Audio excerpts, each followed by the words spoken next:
సత్యమూర్తి దేవతో ఇలా అంటూ ఉంటాడు. నీ పాపపు సొమ్ము, నీ పాపపు డబ్బు మాకేమీ అవసరం లేదని చెప్పాం కదా, అయినా సరే నువ్వెందుకు అలా చేస్తున్నావు? వాడు ఇల్లుని తాకట్టు పెట్టుకొని అమ్ముకుంటే అమ్ముకొని, అదంతా నా ఇష్టం. ఈ ఇల్లు నా పేరున ఉంది, నా కష్టార్జితం అని చెప్పి అంటాడు. అది విని దేవ అయితే, నీకు ఎన్నిసార్లు చెప్పినా అర్థం కాదా పెద్ద మనిషి? వాడు ఈ ఇంటిని అమ్మేయాలని చూస్తున్నాడు. వాడు ఈ ఇంటిని అమ్మేస్తే మనం ఇల్లందరం కలిసి ఎక్కడ ఉంటాం? ఏ పుట్టనా ఏ చోటునో దాక్కోవాలి. మనకి అంత కర్మ ఏమీ పట్టలేదు. అందుకే వాడికి నేను ఎలా చెప్పాలో అలానే చెప్తాను అని చెప్పి అంటూ ఉంటాడు. అది విని మిథున ఇంట్లో వాళ్ళందరూ కూడా అలా చూస్తూ ఉంటారు. ఇక అక్కడ ఉన్న సత్యమూర్తి అయితే, నువ్వు మాత్రం ఈ ఈ విషయంలో జోక్యం చేసుకోవడానికి వీల్లేదు.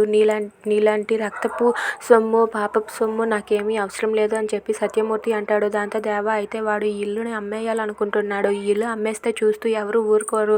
వాడికి ఎలా బుద్ధి చెప్పాలో అలా బుద్ధి చెప్తానని చెప్పి ఆ డాక్యుమెంట్స్ తీసుకొని అక్కడి నుండి దేవ వెళ్తూ ఉంటాడు. అది చూసి సత్యమూర్తి ఇలా అంటూ ఉంటాడు. ఒక్క నిమిషం ఆగు.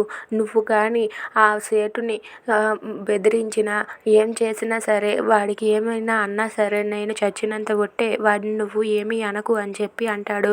వాడిని నువ్వేమైనా అంటే నేను చచ్చినంత ఒట్టు అని చెప్పి అంటాడు. దాంతో దేవ మిథున ఇంట్లో వాళ్ళందరూ కూడా ఒక్కసారిగా షాక్ అయ్యి అలా ఉండిపోతారు.